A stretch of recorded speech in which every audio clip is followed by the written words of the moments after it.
Donc, pour enchaîner avec ce que l'Esprit veut nous donner ce soir, je vais vous inviter à tourner dans l'Évangile selon Luc au chapitre 9. Évangile selon Luc au chapitre 9. On va lire à partir du verset 57 au verset 62.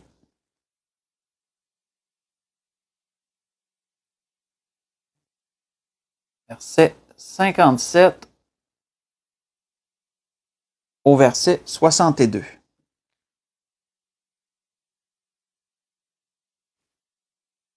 Donc, on va voir ici une interaction entre Jésus et trois personnes différentes, puis l'Esprit veut ressortir de cette interaction le sujet de ce soir. On voit premièrement qu'il est dit, au verset 57 de Luc chapitre 9, Luc chapitre 2, en tout cas, excusez-moi, Luc chapitre 9, à partir du verset 57, il est dit, « Pendant qu'ils étaient en chemin, un homme lui dit, « Seigneur, je te suivrai partout où tu iras. » Jésus lui répondit, « Les renards ont des tanières et les oiseaux du ciel ont des nids, mais le Fils de l'homme n'a pas de lieu où il puisse reposer sa tête. » Il dit à un autre, « Suis-moi. » Et il répondit, « Seigneur, permets-moi d'aller d'abord ensevelir mon Père. » Mais Jésus lui dit, « Laisse les morts ensevelir leurs morts, et toi va annoncer le royaume de Dieu. » Un autre dit, « Je te suivrai, Seigneur, mais permets-moi d'aller d'abord prendre congé de ceux de ma maison. » Et Jésus lui répondit, « Quiconque met la main à la charrue et regarde en arrière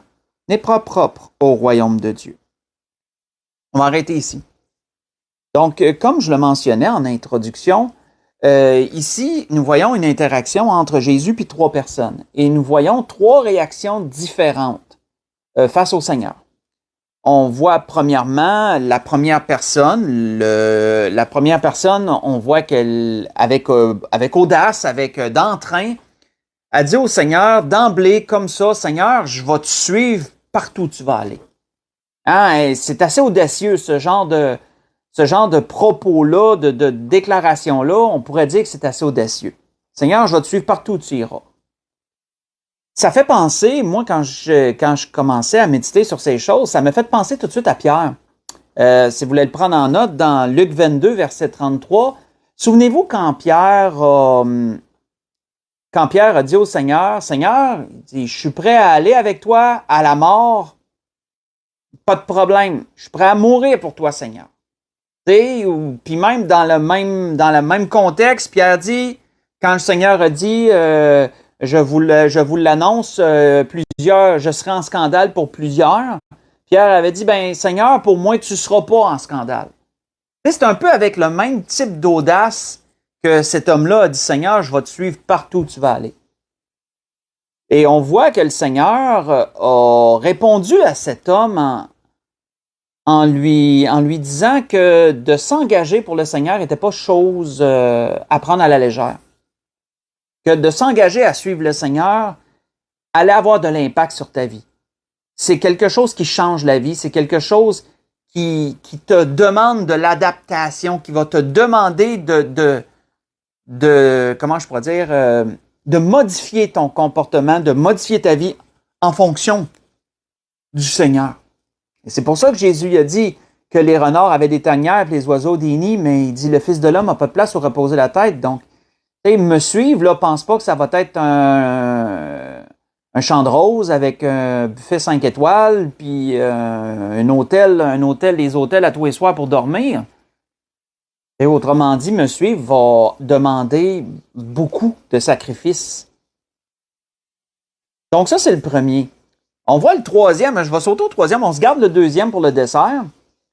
Le troisième, lui, j'ai dit, Seigneur, je vais te suivre. Mais il dit, je suis prêt à commencer, mais laisse-moi donc d'abord, laisse-moi donc retourner chez moi, puis prendre congé de ceux de ma maison. Autrement dit, leur annoncer ce que je veux faire, puis tout, puis après ça, Seigneur, je reviens, je te suis. Et on voit que pour le troisième, Jésus il a fait savoir que après s'être engagé, s'il était prêt déjà à revenir en arrière, il dit, t'es pas qualifié pour le royaume de Dieu. Parce que, comme je l'ai souvent dit à l'Église, quand on regarde cette expression ici qui est dit « Tu n'es pas propre, celui qui met la main à la charrue, qui regarde en arrière, n'est pas propre au royaume de Dieu », ben, ne pas être propre à quelque chose, ça veut dire que tu n'es pas qualifié pour la chose en question. C'est pas pour toi, mettons. Et donc, le Seigneur lui disait, ben, si tu t'engages pour le Seigneur, si tu t'engages pour me suivre, si tu t'engages, ben, tu dois agir là. Tu dois vraiment t'impliquer tout de suite. Tu dois vraiment mettre tous tes efforts vers moi. Parce que si tu te freines puis tu décides de retourner en arrière, ben, tu n'es pas qualifié pour tout ce qui t'attend. Tu n'es pas qualifié pour tout ce qui s'en vient. Donc, c'est assez particulier. Mais le deuxième, on va s'arrêter sur le deuxième ce soir. Le deuxième, lui, notez que, contrairement aux deux autres, c'est Jésus qui l'interpelle. C'est pas lui qui dit au Seigneur, je vais te suivre. Contrairement au premier puis au troisième. C'est Jésus qui lui dit, toi, là, suis-moi. Puis que, pour que le Seigneur l'appelle, c'est parce que le Seigneur voyait un potentiel. Le Seigneur, c'est important pour lui, là. Toi, suis-moi. Puis que là, cette personne-là dit, Seigneur, laisse-moi d'abord aller ensevelir mon père, puis ensuite, je vais te suivre. Il y a une chose que je me suis dit, Seigneur, est-ce que son père est déjà mort, puis qu'il a juste besoin d'aller l'enterrer? Ou est-ce que son père est âgé, il est avancé en âge, il lui reste encore quelques années, puis que là, le jeune homme lui dit, ben Seigneur, laisse-moi donc aller vivre le restant des années avec mon père, l'enterrer, puis ensuite, là, je vais être prêt à te suivre. Je sais pas quand est-ce, mais je vais être prêt à te suivre après à m'être occupé de mon père. Je vous avoue que je le sais pas. J'ai fait des recherches pour essayer de comprendre lequel des deux options ça pouvait être. J'ai pas trouvé. Mais d'une façon ou d'une autre, on va s'attarder sur la réponse du Seigneur. Le Seigneur lui a dit, laisse les morts ensevelir leurs morts. On sait qu'autrement dit, le Seigneur ne parlait pas de mort dans le sens des gens morts physiquement, parce qu'un mort physiquement ne peut pas enterrer quelqu'un d'autre. Le Seigneur parlait de mort spirituelle. Quand on fait la recherche des mots, là, c'est le mot grec, je me souviens plus lequel, mais il veut dire ça. On parle de gens le Seigneur parlait de gens qui n'étaient pas sauvés dans notre jargon, de gens qui étaient séparés de Dieu. Le Seigneur disait, laisse à ces gens-là le soin d'enterrer ton père, laisse les morts ensevelir leurs morts, et dis-toi va annoncer le royaume de Dieu.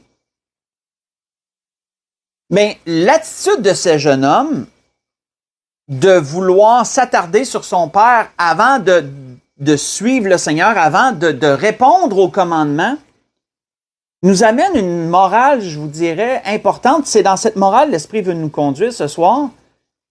C'est qu'autrement dit, cet homme laissait la situation présente qu'il vivait avec son père, cette situation-là que je ne peux pas vous décortiquer parce que je ne suis pas sûr de quelle des deux avenues c'est, mais il laissait cette situation-là lui cacher, lui masquer, l'aveugler sur ce qui était vraiment important. Parce ce qui était vraiment important, c'était le commandement. Jésus lui disait, tu vas annoncer le royaume. C'était ça qui était important. Mais la situation présente lui empêchait de voir l'importance de ce que le Seigneur lui demandait. Surtout que c'était le Seigneur qui l'avait interpellé. Et ça, frères et sœurs, ça nous amène toute une morale, ça, d'explorer ça. Ça nous amène toute une morale. Parce que combien de fois on va laisser des situations qu'on vit dans le présent nous aveugler, nous cacher ce qui est vraiment important. Combien de fois on va manquer sur ce qui est vraiment important parce qu'on est trop attardé sur notre présent, sur des choses qu'on vit. Et c'était ça que ce jeune homme-là nous démontre. Je dis jeune homme, je ne sais pas s'il était jeune, mais c'était ça que ça nous démontrait, c'est la situation avec cet homme. C'est une morale. L'Esprit veut utiliser cette morale ce soir parce que oui, ça nous arrive. Oui, ça nous arrive souvent. Notre présent nous empêche parfois de voir ce qui est vraiment important. Et l'Esprit veut nous montrer des contextes dans ce sens-là. Quand on prend juste, faites juste écouter qu'on va prendre un exemple facile ou dans une parabole que le Seigneur a donnée. Un jour, le Seigneur avait dit ceci à propos de la parabole des semences, la troisième terre. Le Seigneur avait dit, celui qui a reçu la semence parmi les épines, c'est celui qui entend la parole, mais en qui les soucis du siècle, la séduction des richesses étouffent cette parole et la rendent infructueuse. Vous voyez ça dans Matthieu 13, verset 22. Pourquoi que les exemples que le Seigneur donnait dans cette parabole, pourquoi que les richesses, les séductions des richesses, les soucis de la vie rendent la parole infructueuse? Autrement dit, quand c'est infructueux, c'est que ça n'a pas de résultat, ça n'a pas d'impact, ça n'a pas d'influence, ça ne porte pas de fruits, ça n'amène pas à un résultat. Mais pourquoi ça? Ben parce que les soucis de la vie, les richesses, la séduction des richesses ont masqué, ont caché ce qui était vraiment important, qui était la parole. Et c'est pour ça que ça l'a rendu infructueux. Ça l'a agi comme un voile pour empêcher de voir ce qui est vraiment important. Puis oui, frères et sœurs, quand on y pense, c'est vrai. Quand on y pense, combien les richesses de la vie, combien le matériel, l'argent, les loisirs, puis autant de choses semblables vont nous obscurcir ce qui est vraiment important. Ça capte notre attention, ça génère des besoins qu'on n'avait pas avant, ça génère des besoins qu'on n'avait pas avant. Si ça monopolise notre temps, en bout de ligne, toutes ces choses nous font manquer des choses importantes. Et je dis pas que c'est mal nécessairement d'avoir de la richesse, d'avoir de l'argent, d'avoir des loisirs. Il n'y a rien de cela qui est mal. Chaque chose à sa place. Il n'y a rien de ça qui est mal. Mais notons que ces choses, surtout si elles sont en grande quantité, vont prendre de notre attention, prendre beaucoup de notre temps et peuvent nous faire manquer des choses importantes. Ça revient exactement à l'histoire de l'homme avec son père. Ça l'empêche de voir ce qui est important. Quand on tournait avec moi dans Matthieu 25, on va aller voir lorsque le Seigneur a amené une autre parabole, on va aller voir ce qui a été répondu au Seigneur, ce que le Seigneur a répondu au juste. Et le Seigneur, l'Esprit veut se servir de ça.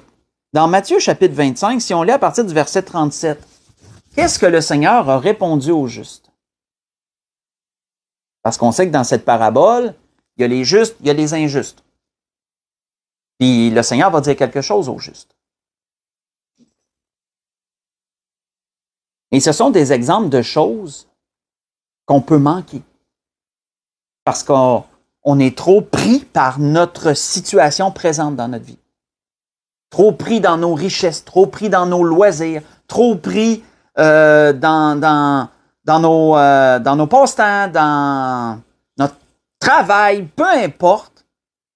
Parfois, on est trop pris. On pourrait être moins pris, mais on a fait le choix d'être pris. Ça a généré des besoins, ça a généré des ci, des ça. Puis il y a des choses importantes qui se passent là dans notre angle mort, puis on ne les voit pas. Parce qu'on est trop attentionné à quelque chose de futile, de secondaire. On voit que le Seigneur disait aux justes, à partir du verset 37 de Matthieu 25, « Les justes lui diront, Seigneur, quand avons-nous vu avoir faim? Et t'avons-nous donné à manger? Ou avoir soif et t'avons-nous donné à boire? Quand avons-nous vu étranger? Et t'avons-nous recueilli? Ou nu? Et t'avons-nous vêtu? Quand avons-nous vu malade ou en prison? Et sommes-nous allés vers toi? » Et le roi leur dira, « Je vous le dis en vérité, toutes les fois que vous avez fait ces choses à l'un de ces plus petits de mes frères, c'est à moi que vous les avez faites. » Quand l'Esprit m'a amené là, je dis, OK, Seigneur. Mais ça veut dire que si ces gens-là, dans la parabole, auraient été trop occupés à des futilités, à des choses secondaires, trop pris dans leur présent, ça veut dire qu'il aurait manqué d'avoir vu quelqu'un avoir faim. Parce qu'il aurait été trop occupé avec ses petits loisirs, ses petites affaires, il aurait manqué d'avoir vu quelqu'un avoir faim ou manqué d'avoir soif. Il aurait manqué d'avoir vu quelqu'un qui était étranger et qui avait besoin d'aide. Il aurait manqué d'avoir accueilli quelqu'un qui aurait eu besoin. Il aurait manqué d'avoir vu quelqu'un nu puis de l'avoir vêtu. Si le Seigneur dit à ces gens-là, quand vous avez vu ces choses puis vous les avez faites, c'est à moi que vous les avez faites. Ça voulait dire, frères et sœurs, que ces gens-là n'étaient pas pris dans leur... Ils ont vu dans l'angle mort ce qui se passait là. Ça veut dire que ces gens-là n'étaient pas pris avec leur présent, avec toutes leurs affaires. Ils ont vu ce qui est important, ils l'ont fait, et le Seigneur les en remercie, mais les récompense. Le Seigneur les loue pour ça, leur donne une louange pour ça. Vous n'avez pas manqué ce qui est important. Mais combien de fois, malheureusement, on va manquer ce qui est important? Un bon exemple, parce que n'oubliez pas que dans la parabole des semences, il a été parlé aussi des soucis de la vie. Hein? Puis les soucis, c'est tout un exemple. Ça, c'est tout un point. C'est tout un point, ça, les soucis de la vie. Combien que les soucis de la vie peuvent nous faire manquer des choses importantes? Parce qu'on pense que le souci est tellement grand, on pense que le souci est tellement important, mais en fin de compte, c'est bien moins important que d'autres choses. Pas tout le temps. Il y a des soucis qui sont vraiment des soucis, même si le Seigneur nous dit de ne pas s'en faire. Là. Mais il y en a pas mal que c'est secondaire. Mais nous autres, on prend ça et on met un niveau d'alerte là-dessus comme si c'était une urgence de vie ou de mort. Allons dans un exemple, et on l'a déjà vu l'exemple, mais il se rapporte trop bien à ça. Allons dans Luc 10. Alors, retournons dans Luc 10. Je pense qu'on avait déjà été là dernièrement, mais quand on parle de soucis de la vie, puis ce que ça peut nous faire manquer, on ne peut pas passer à côté. On ne peut pas passer à côté de l'exemple. Pas passer à côté de l'exemple de Marthe et de Marie. Parce que ça se rapporte trop bien. Et si on le relit dans Luc 10, on lit à partir du verset 38.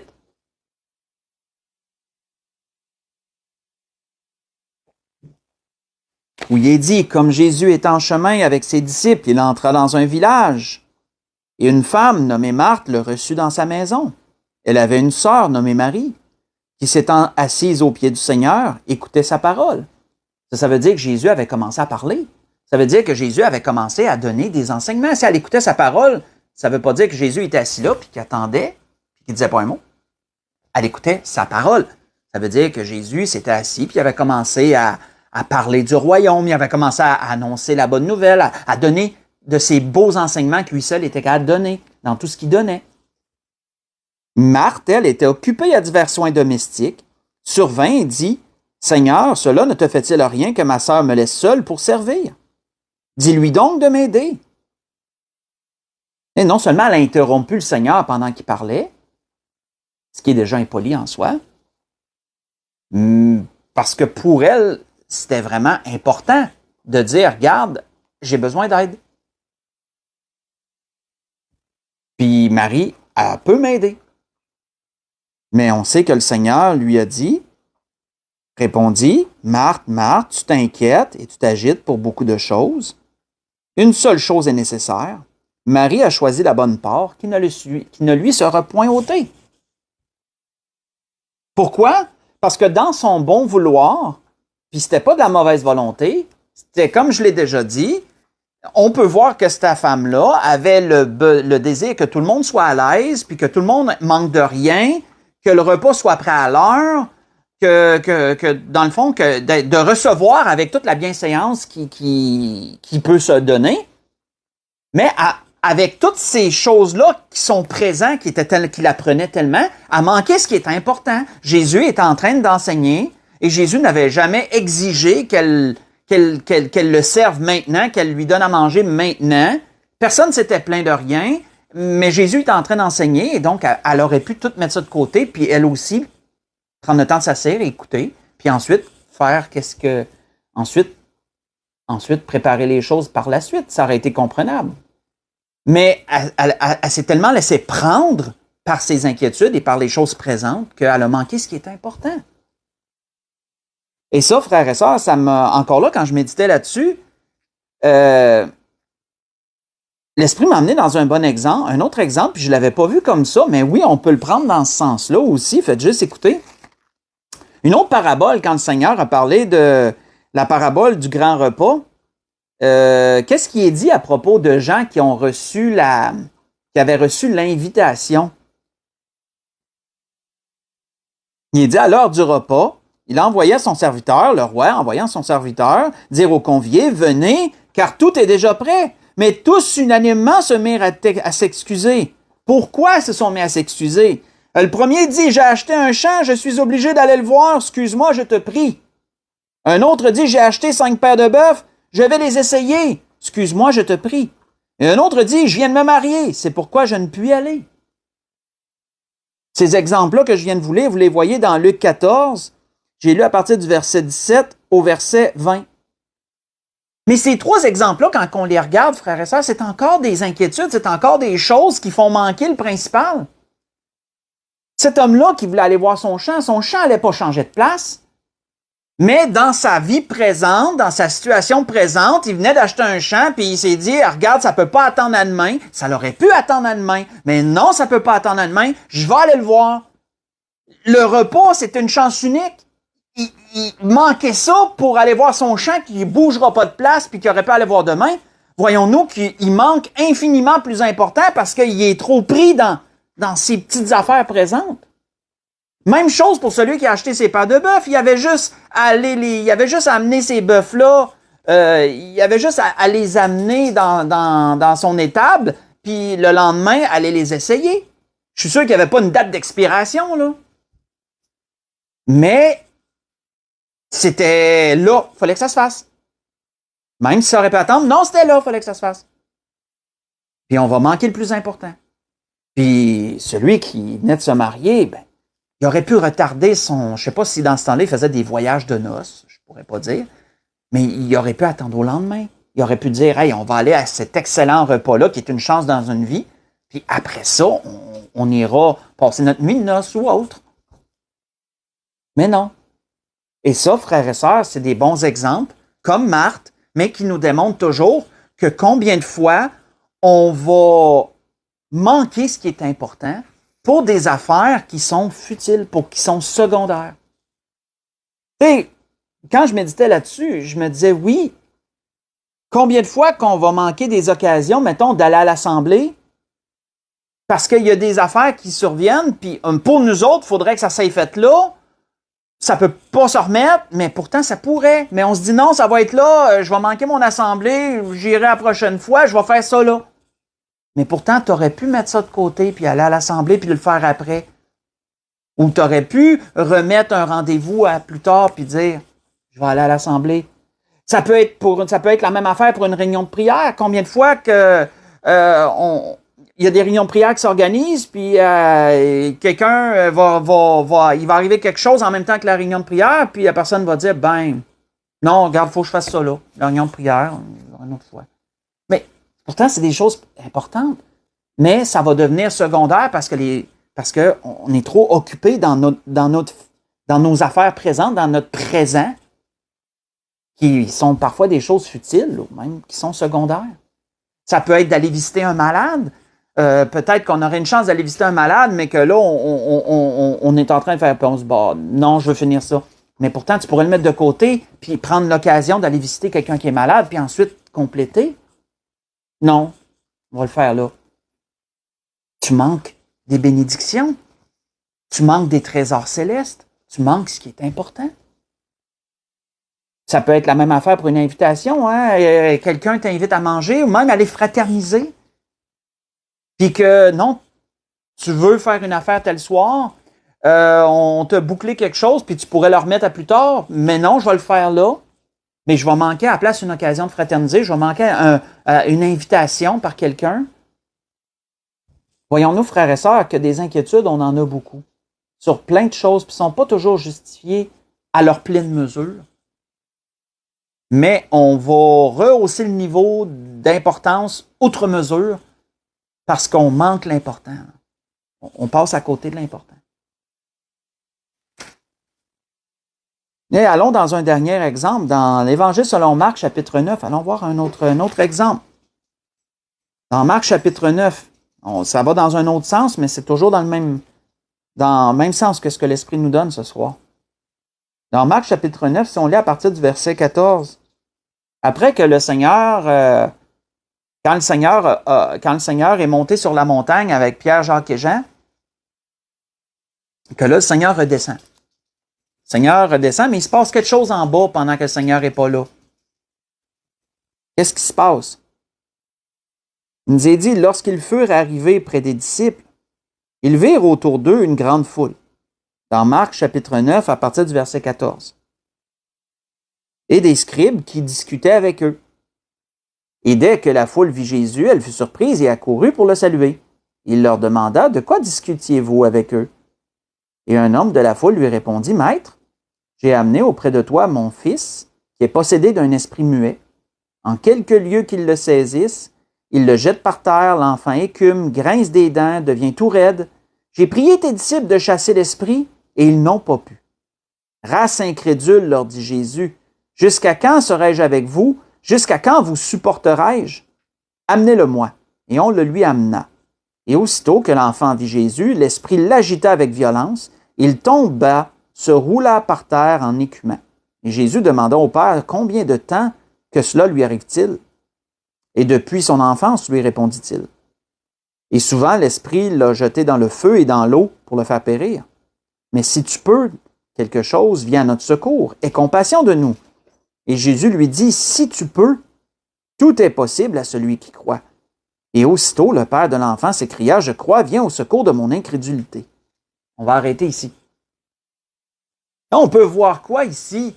On voit que les disciples qui étaient restés derrière se sont fait apporter cette situation-là. Et le Seigneur leur avait déjà précédemment donné autorité et pouvoir de chasser les démons. Mais on voit qu'ici, ils n'ont pas réussi. Ils ont manqué de foi. Ils n'ont pas réussi.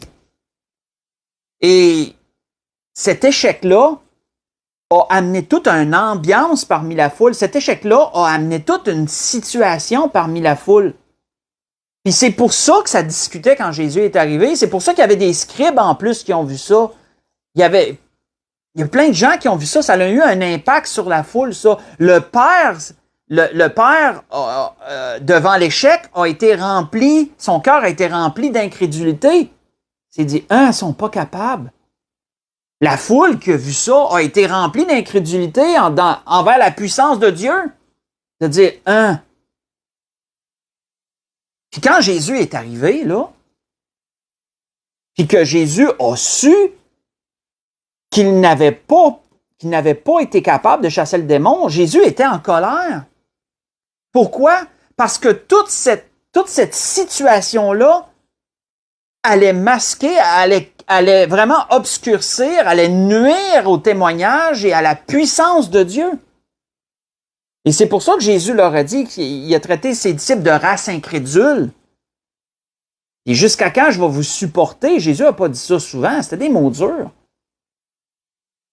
Mais Jésus était pleinement conscient du tort qui venait d'être fait à Dieu ici et à sa réputation. Donc, quand Jésus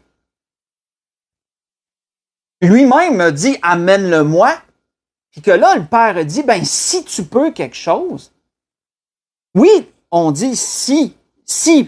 Quand tu dis « si », c'est parce que t'es pas sûr, hein. Si veut dire que ça peut aller d'un bord ou de l'autre, là. C'est pas une pleine assurance. Si tu dis si pour quelque chose, ça veut dire que ça peut être oui ou ça peut être non. Ça peut fonctionner comme ça peut pas fonctionner. Ça va pencher d'un côté ou d'un autre. De là, le si. Mais le Seigneur, de se faire dire, si tu peux, aïe aïe. Mais qu'est-ce qui a fait que le Père a été... Le Père n'était pas méchant, je veux dire, puis c'était pas... et je veux dire par là, le Père, c'était pas d'une mauvaise volonté qui a dit ça. Mais la situation qu'il venait de vivre a complètement masqué ce qui était important. Parce que là, c'était plus n'importe qui était devant lui, c'était Jésus. Puis Jésus avait pas une réputation d'avoir déjà failli. Hein. Jésus, personne ne pouvait dire « Ouais, il a déjà manqué son coup à tel temps, je me souviens, je l'ai vu. » Personne ne pouvait dire ça. Jésus avait 100%, là. Il n'y avait aucun échec. Donc, dans un autre contexte, certainement que le Père aurait été rempli d'assurance, puis il aurait dit, ben, c'est Jésus, c'est sûr qu'il va pouvoir. C'est sûr qu'il va le faire. Mais avec ce qu'il venait de vivre, son cœur s'était rempli d'incrédulité, s'était rempli de doute, et ça l'a amené, ça l'a vraiment obscurci. Ce qui était vraiment important, c'est que là, c'était Jésus qui était là, c'était plus juste ses disciples. Parce que oui, frères et sœurs, nous aussi, combien de fois on va vivre des échecs dans nos vies? Puis combien de fois ces échecs-là vont nous hanter l'esprit, notre esprit charnel, ils vont nous hanter, puis ils vont nous faire manquer ce qui est vraiment important, c'est que Dieu est toujours là. Dieu est toujours là. Puis parfois, il faut faire des examens de conscience. Pourquoi j'ai eu un échec? Est-ce que c'est parce que je n'étais pas préparé? Est-ce que c'est parce que je n'avais pas demandé à Dieu, premièrement, si c'était sa volonté, telle ou telle chose? Il peut y avoir des raisons parfois qui font qu'on vit des échecs. Mais il ne faut pas laisser ça obscurcir ce qui est important. Dieu est toujours là. Dieu est toujours avec nous. Dieu peut nous accorder la victoire. Ça ne veut pas dire que tu as manqué une fois, que ça n'a pas fonctionné une fois, que ça ne fonctionnera pas une prochaine fois. Mais il ne faut pas laisser l'échec nous masquer ça, nous obscurcir ce qui est important. Ce qui est important, c'est la réussite. Ce qui est important, c'est la bénédiction. Et parfois, il faut s'y prendre plus qu'une fois pour l'obtenir. Donc, voyons-nous, frères et sœurs, que dans ce que l'Esprit a voulu nous donner ce soir, beaucoup de choses diverses nous démontrent que notre présent, notre vie présente, notre quotidien, notre réalité là, peut parfois nous faire manquer ce qui est important pour différentes raisons. Et on a vu beaucoup d'exemples. Le fils avec son père, les richesses, comme il était dit dans la parabole des semences, les richesses, les soucis de la vie. Marthe a été un bon exemple. Les gens qui ont donné des excuses au roi dans la parabole ont été des bons exemples aussi, trop inquiétés par tout ce qui aurait pu me remettre au lendemain, mais qui ont voulu faire là. Ils ont tous manqué des choses importantes, toute la gang. Mais nous aussi, on n'est pas mieux. Nous aussi. Et c'était ça que l'Esprit voulait nous rappeler ce soir. Qu'on doit garder un œil sur l'angle mort. Hein. C'est comme en automobile. En automobile, si tu ne regardes pas ton angle mort des fois, ben tu risques de faire une collision à un moment donné. Parce que l'angle mort, c'est important. Et c'est ça que dans notre vie, on a des angles morts aussi. Et on doit prendre garde de rester alerte, de pas trop se plonger dans des futilités, de pas trop rester plongé dans des futilités. Comme je le disais, il n'y a rien de mal à avoir des richesses, il n'y a rien de mal à avoir de l'argent ou des loisirs ou quoi que ce soit. Mais il ne faut pas se laisser submerger par tout ça. Il faut demeurer alerte. Comme dans ton automobile quand tu conduis. Là. La musique, c'est correct. Mais la musique dans le tapis, puis tout, puis que là, tu n'entends même plus ce qui se passe autour de toi, puis tu n'as plus la tête à ce que tu es en train de faire, bien, tu risques peut-être un moment donné d'avoir une collision. Un exemple. C'était ça que l'Esprit voulait nous dire ce soir. Il voulait nous rappeler, plutôt, il voulait nous rappeler. C'est comme une morale. L'Esprit a voulu nous rappeler une morale ce soir, une morale importante. Et pour conclure, on va aller dans Matthieu 23. Parce que le Seigneur a durement rappelé ça à certains, puis on peut utiliser ça ce soir pour un peu comme qu'est-ce que le Seigneur pourrait nous dire. Dans Matthieu 23, si on lit le verset 23, on va juste lire un verset, c'est le verset 23.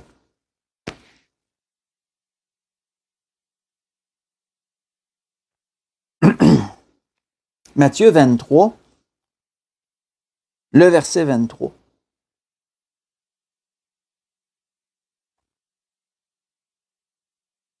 Où le Seigneur disait, « Malheur à vous, scribes et pharisiens hypocrites, parce que vous payez la dîme de la menthe, de la nette et du cumin, et vous laissez ce qui est plus important dans la loi, la justice, la miséricorde et la fidélité. C'est là ce qu'il fallait pratiquer sans négliger les autres choses. » Juste ça.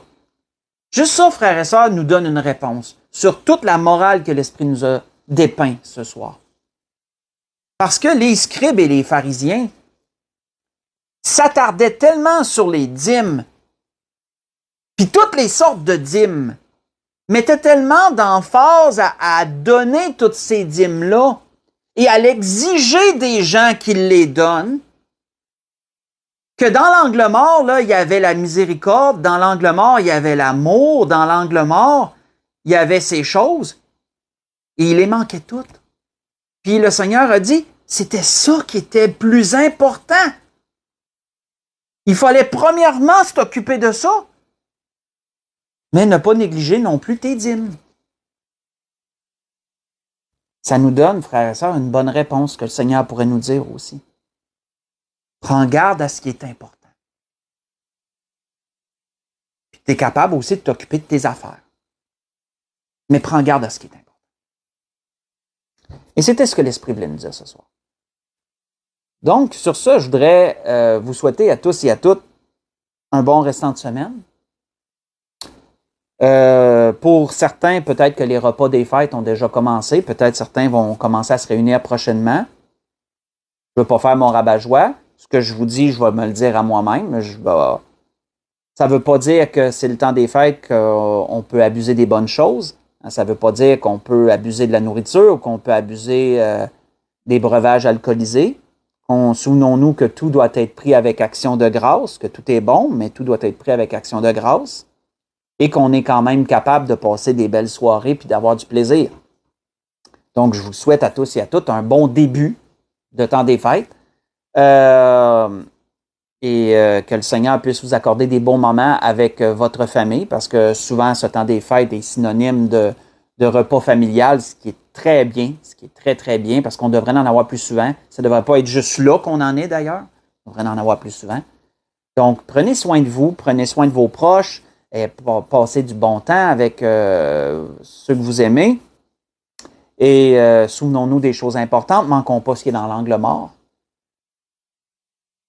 Et on va, pour l'Église de l'Espérance, on va se dire à dimanche, parce que oui, même le jour de Noël, c'est pas une excuse pour pas prendre le temps de venir rendre un culte à Dieu et de rendre gloire à notre Seigneur et Sauveur. Ça devrait être pour nous une journée comme un autre, même si c'est une fête pour les hommes, ça devrait être une journée comme un autre pour nous, mais une journée, je veux dire, pour le Seigneur, dans le sens que ça tombe un dimanche, là. Mais ça devrait être pour nous une journée d'adoration comme nos autres dimanches. Parce que, souvenons-nous que Noël, c'est premièrement une fête païenne. Donc, ça ne doit pas être notre priorité. Ça, c'est la futilité, là. L'angle mort, c'est l'assemblée, là. Là, je fais des liens rapides, là. Mais c'est ça. Donc, on va couper ça là. Parce que là, je m'égare, là. Je m'en vais un peu, là. Mais c'est ça. Bonne semaine à tous. Je vous aime. Puis on va se dire à dimanche. Seigneur vous bénisse.